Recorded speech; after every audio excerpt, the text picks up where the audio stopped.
This is Border Crossings. I'm Larry London, and I'm very excited about today's show. It's not often you get the chance to hear from two mega music stars who were both influential around the world for their hit music. I have the voice of not one but two supergroups from the 70s, Free and Bad Company, as Paul Rodgers joins us. And also on today's show, 80s star Rick Springfield, who's best remembered for his mega hit Jessie's Girl.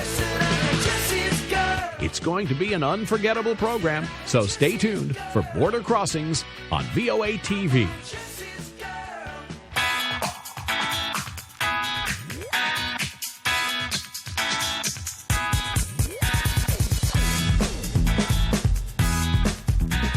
Paul Rodgers is on the telephone with me. And we welcome you to Border Crossings and to the world. We're broadcasting to 60 countries, and I'd like to first of all start off by saying congratulations on the success of the brand new CD, The Royal Sessions. It's number one on the blues chart. Well, thanks, Larry. It was a joy and a pleasure to make this album.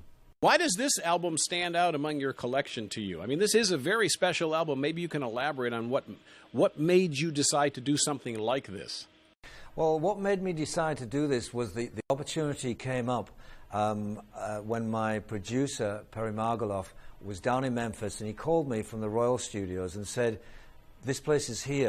It's wonderful. It's still got the atmosphere from the early days. The musicians are incredible. Do you fancy coming down? Would you like to come down and record a couple of tracks and see how it feels? So I went down there, and we spent 3 days recording with the Reverend Charles Hodges and the high rhythm section and all the guys. And we just had I had a wonderful time, you know, and we understood each other. I mean, I love this music, and these guys are the masters of it. They pretty much invented it, you know, and it was like coming home for me. It's a long way from Middlesbrough, my hometown, to Memphis, right. But I was so glad to be there. And the Stack sound, the Memphis Soul Stack sound is very, very unique, and it's very recognizable. So for you to come from groups, you know, that you've come from, like Bad Company and Free, which are heavy guitar, heavy rock sounds, and then all of a sudden incorporate the Memphis horn section, how did that feel to you? Was that kind of an adjustment, or was that something you've always done, or how did it feel? I think it's something I've always done in my mind, you know. I can hear the brass sections. I never really put them in anything that we did, you know, in a rock way, if you like. But when I was listening, when I was 14 and 15, I used to love that brass section. I've been down so long, you know, and right. I always thought one day I would love to have the full-on band with the brass section and the beautiful singers and sometimes even the strings, and I finally did that, and it was really a great experience, and we recorded everything analog, and we were live in the studio. So a lot of the tracks went down with one take, and then we worked on them from there. You know, the first song, I Thank You, one of my favorites, all-time favorites. Now, you covered a couple of Otis Redding songs, and you did an Al Green song. You did a whole bunch of different kinds of soul, famous music from Memphis. Now, how did you pick the 10 you came up with? Because that's got to be a monumental chore to figure out 10 out of all the hundreds and hundreds there are. Yeah, you know, none of it was really a chore, though, Larry. You know, it was like... It was so nice to do. I had this choice. I could do anything I wanted, and the guys were wide open to whatever I wanted to do, which was wonderful. And I had a selection, really, in my own mind of about 30 or 40 songs that I could have called on. And I would go in the studio each day and say, okay, what's the mood today? You know, are we up? Are we kind of mellow? And I would just call a song, and we would play it. And every single time, all of the tracks we did were master tracks, you know. There was one incident, there was one moment when I was walking between the studio and the control room, and I saw a 24-track master, and on the side was written, Ann Peebles, I Can't Stand the Rain. And I sort of stopped, and everybody piled up behind me. And I said, is that the master for this track? And they said, yeah. She recorded that here, and we were the band that played on it. Wow, that's fantastic. I said, can we do that track? And they said, yep, we can. And we went and played that. And the other thing, interestingly, talk about authenticity, we managed to find the original electric bongos that were played on that track, and we used them on the track as well. Yeah, we got it. I think we we aim to get it right. I aim to try to get the feel, the way I felt it when I was listening to it as a kid. It moved me so much. I wanted to do it justice. Right. And I hope that we did. I can't stand the rain against my window, bringing back sweet memories. Hey, window pane, do you remember how sweet it used to be? When we were together, everything was so grand. Now that we're parted, there's just the one sound that I just can't stand. I can't stand the rain against my window, bringing back sweet memories. I can't stand the rain. We're talking to Paul Rodgers, who's on the line with us in, where are you right now? Where are we speaking to? In Toronto. Toronto, Canada. Yeah. Now, I'll tell you what, Rolling Stone magazine put you in their 100 greatest artists of all time list, and I know you've been referred to by your fans as the voice. So the question is, where does Paul Rodgers get his inspiration? Well, you know, actually, my inspiration really comes from the material we've just been talking about. Otis Redding is probably my most favorite singer, I think. There's something about his delivery and his tone of voice and just the attitude of really there's a lot of love in his voice. And it really inspired me when I was a kid, and it still inspires me now to this day.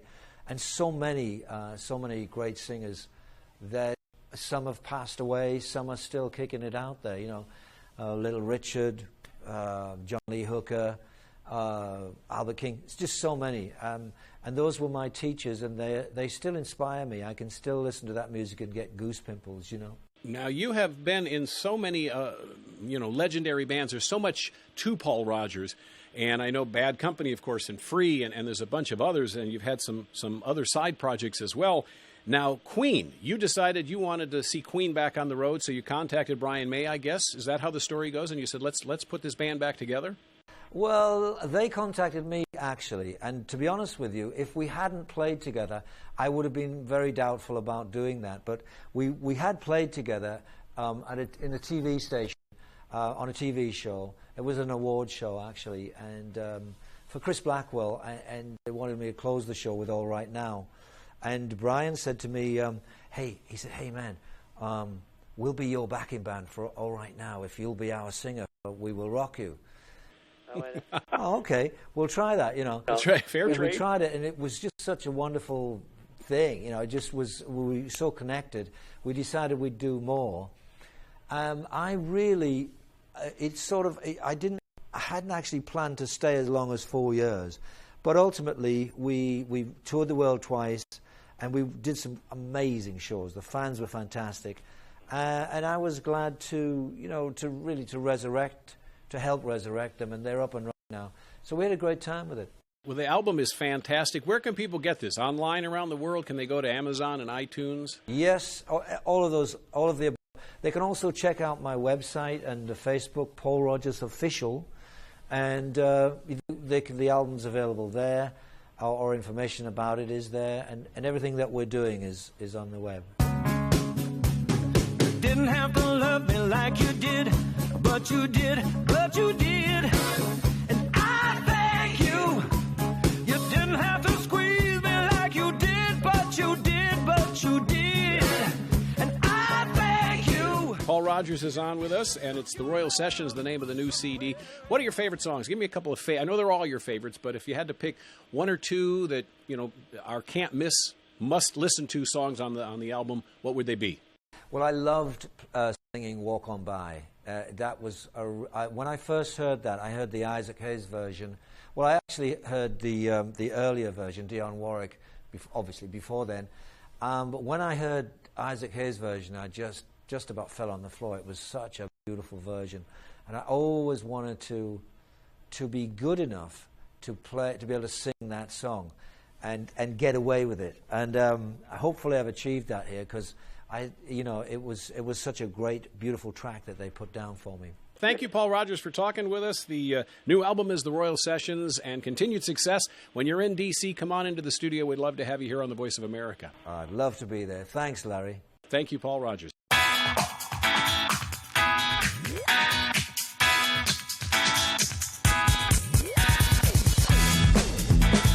Well, we welcome you here, and it's an honor to meet you. We all listened to your music for a number of years and watched you on television. And I was interested to read in your bio that it was actually music first in your life. A lot of us believe that you were, because you're so handsome and talented, that you were pursuing acting as your first love, and you became famous as Noah Drake on General Hospital. Yeah, no, it started out as a guitar player when I was, started out learning guitar at 12. And I was in bands in Australia. I grew up in Australia, and was in bands there, and then went solo and came over here in 71, 72. But you were telling me that you have lived in so many different places. You've moved around a bit. Yeah, well, my dad was in the Army, in the Australian Army, and every 2 years we're at a new school, and we moved all around Australia, and then we moved to England, which was great.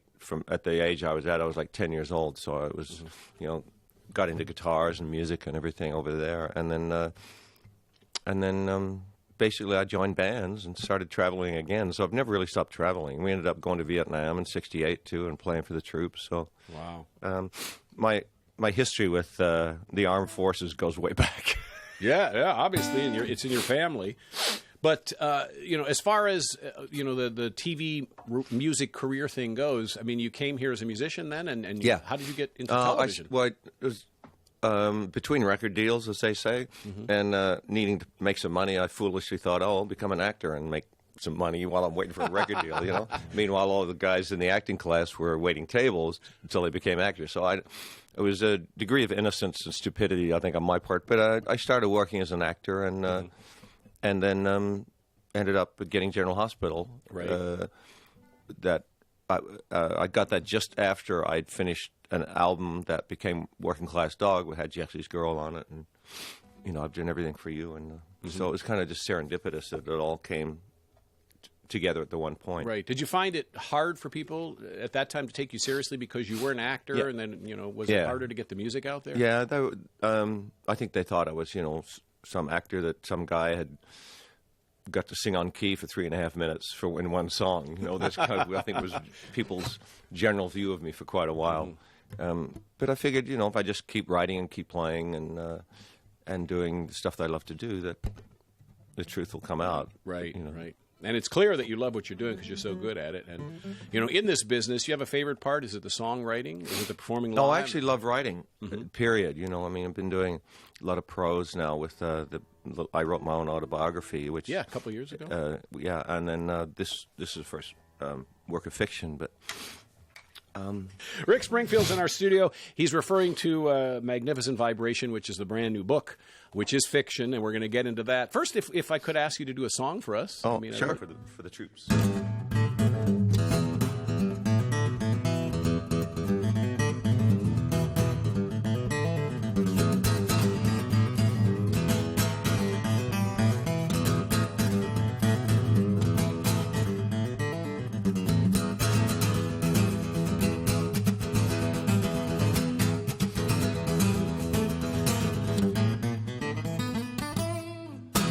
By the shape I'm in, I can't sing, ain't pretty, and my legs are thin. Don't ask me what I think of you, I might not give the answer that you want me to.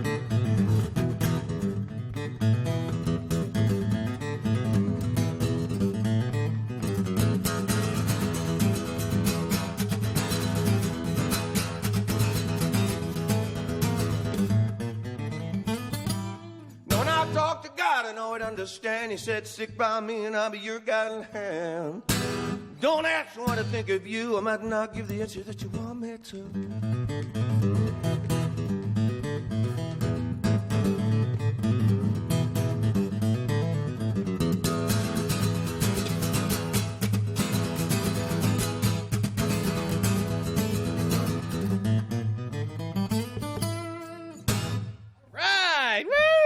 Sitting Down with Rick Springfield, right here on the Voice of America. We got the guitar, we got the music, we also got the book, Magnificent Vibration. Let's talk about your book. This is, as you said, fiction, your first time at fiction. You're a best-selling author. You wrote a tremendously selling, successful book a few years ago. Why fiction? Well, my publisher actually liked my voice, my writing voice. So she said after they published the autobiography, she said I should be writing fiction. Was her words. The book, Magnificent Vibration, is it's a very interesting story. It's a very interesting concept. Someone gets, and I don't know if it's you put yourself in the first tense, if it's you, or someone gets a phone number, the 800 telephone number, to talk to God. That's the whole idea behind the book. Well, that's the intro. That's kind of the setup for it. It's really it's what they call an extreme novel. It kind of goes way south of that once he starts talking to God. And of course, he doesn't believe he's talking to God when he first does. It's a guy named Horatio Cotton, and he's a 32-year-old divorced, gone through a horrible divorce, hates his job, thinks his life is over, and he steals a self-help book called Magnificent Vibration, Discover Your True Purpose. And on the inside cover is handwritten notes, is 1-800-CALL-GOD. So he does, and it's pretty much disbelief from the start, but God doesn't really guide them. But you discover God's philosophy, and it deals with some serious subject, but it's dark humor. I mean, it's very right. There's a lot of kind of weird sex stuff in it and everything, but it basically has a soul, and the soul is that we're destroying the earth we're supposed to be the caretakers, and we're the worst caretakers that the earth could possibly pick. So, and the earth is we're past the tipping point, and so something needs to happen, and that's a culmination of the story. So, how much of Horatio is really you? I mean, are you characters in the book they all start from a moment of truth with me, because I think that's the only way I could make them feel truthful, I think, was that if they started from a point of truth. But then as the story evolves, they hopefully take on a life of their own. And that's when the surprises come. For me, too, as a writer, it was kind of fun to see where they would go. Right. Well, it must be fun to sit and write a book, although it consumes a lot of time. But I wrote it in 4 months, actually, and it was really great because we travel a lot when we tour, and I'm always on the plane, and so I can write on the plane. And, I read through most of the book and enjoyed what I was reading, and it does take you on some surprises, some turns and twists that you don't expect to go in, and you bring up some interesting situations as well, and deal with some sensitive subjects. And one of those subjects I'd like to deal with in your life is an ongoing thing that you get asked about quite often, is the depression that you've dealt with in the past in your life. How are you? I'm becoming the depression poster child. That's it. It's not a good thing, but yeah, I get it. Well, it is if you're helping others. I guess so, yeah. And so, I mean, but everything's good now, and it depresses me, though. It depresses you to think about depression. That I'm the depressive poster child. Yeah, it depresses the hell out of me. Kind of counterproductive, but I've had to deal with it all my life, and I've always channeled. That's where my writing comes from. Is from that dark side, because I'm always. I don't know any writer that's well-adjusted or is a shiny, happy guy. There's no such thing as far as I'm concerned with, because all the creativity comes from you being introspective and looking in yourself, trying to figure out what's wrong, and so that's the yin yang of depression. And I know that one of the reasons that you have been known around the world is because of the big Grammy that you got in '81 and for the hit Jessie's Girl. So if I could touch on that for just a little bit, and you had said somewhere if you weren't depressed, then and everything was going well, then there wouldn't have been a song Jessie's Girl. There wouldn't have been any songs. All my songs, and people, because I had such an image initially as this kind of bright, shiny guy, pop guy, a lot of people initially missed the anger in Jessie's Girl. It's a very angry song, but then where that Jessie's Girl started to become take on a life of its own was when it was put in the film Boogie Nights. Sort of the director understood the anger in that song and put it in a great moment in the scene of Boogie Nights, and so that was kind of the start of Jessie's Girl's other career after it left me. Can you do a little of it? Name that tune.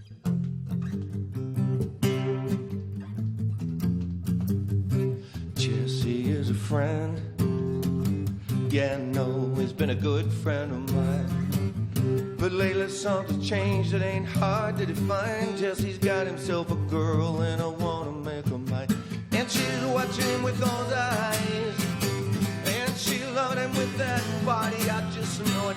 And he's holding her in his arms late at night. You know, I wish that I had Jesse's girl. I wish that I had Jesse's girl. Tell me, where can I find a woman like that? I'll play along with the charade. There doesn't seem to be a reason to change. You know, I feel so dirty when they start talking cute. I want to tell her that I love her, but the point is probably moot. 'Cause she's watching him with those eyes, and she loving him with that body, I just know it. And he's holding her in his arms late at night. You know, I wish that I had Jesse's girl. I wish that I had Jesse's girl. Tell me, where can I find a woman like that?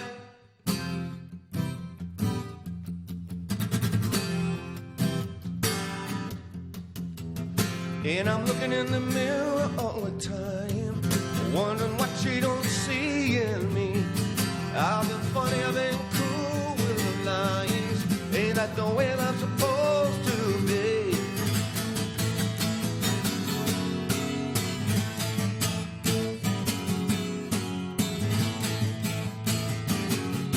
See our guitar moment. Tell me, where can I find a woman like that? Like Jesse's girl. I wish that I had Jesse's girl. I want Jesse's girl.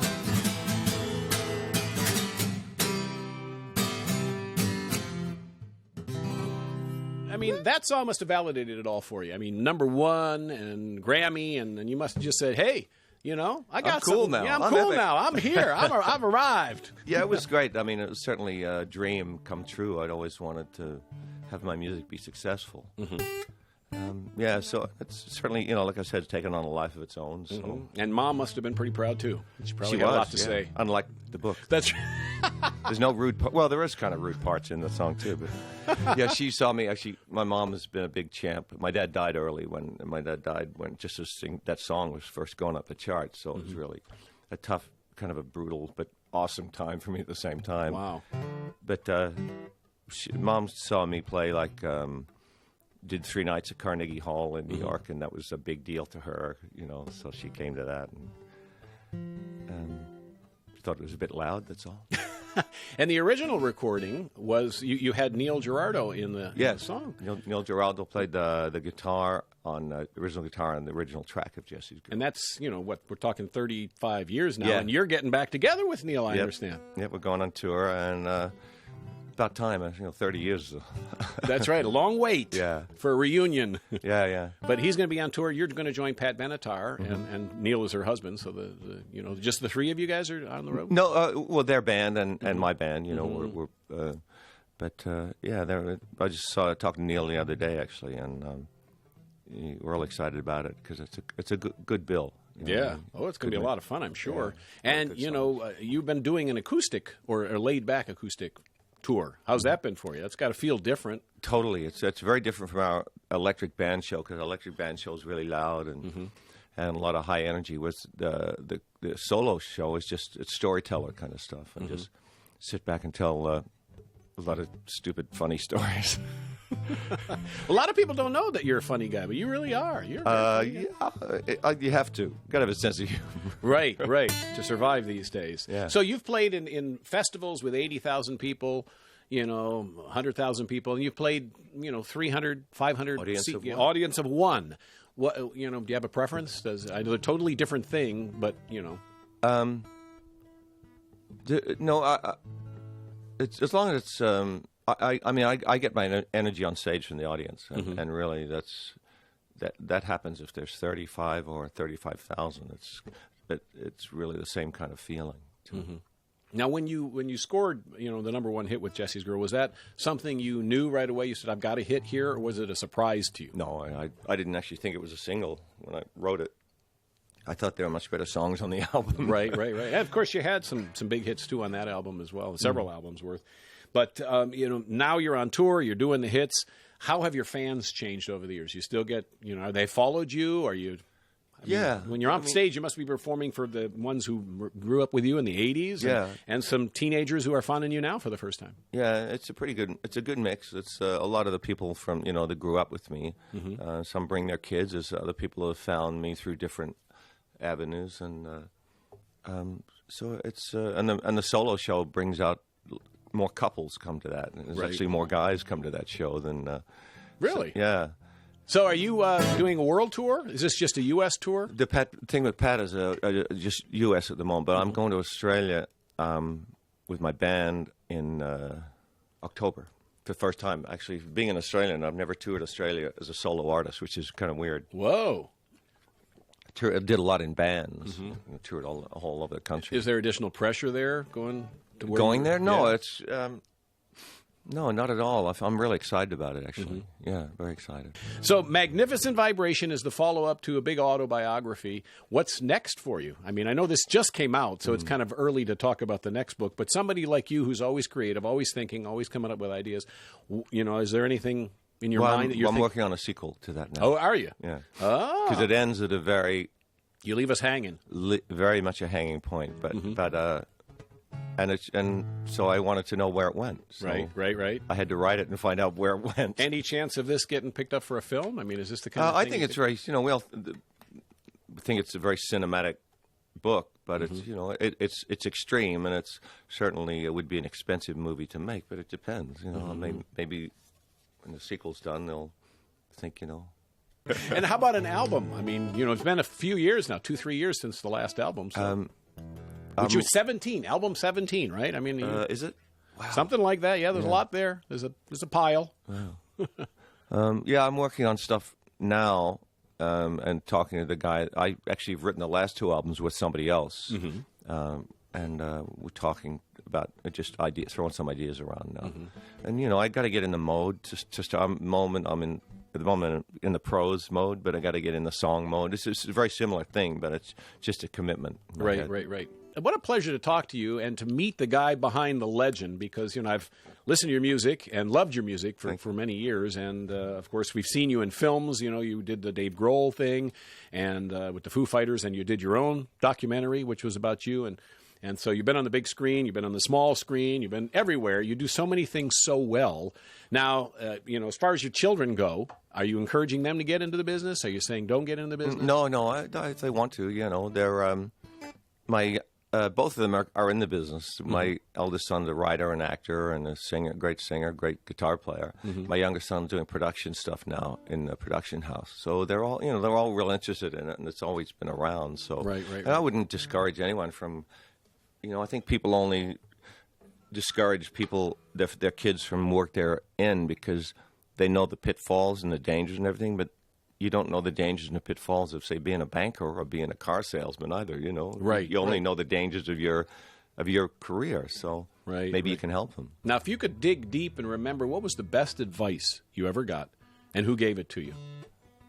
Because there's a lot of people who are struggling with various issues and also trying to make it in showbiz and are listening and watching right now. They're saying, "What can I learn from a legend?" Well, the most important thing. And that I think is kind of what I've always tried to do my best. But the 3 things I tell my kids, the most important things in the world are never give up, never give up, never give up. Wow, great advice. Well, I appreciate your time. I know you're very busy. You're on your own tour as well. The new book is now out, Magnificent Vibration from Rick Springfield, so get a copy of that. Thank you, Rick, for coming on the show. My pleasure. This is Border Crossings on the Voice of America. I'm Larry London.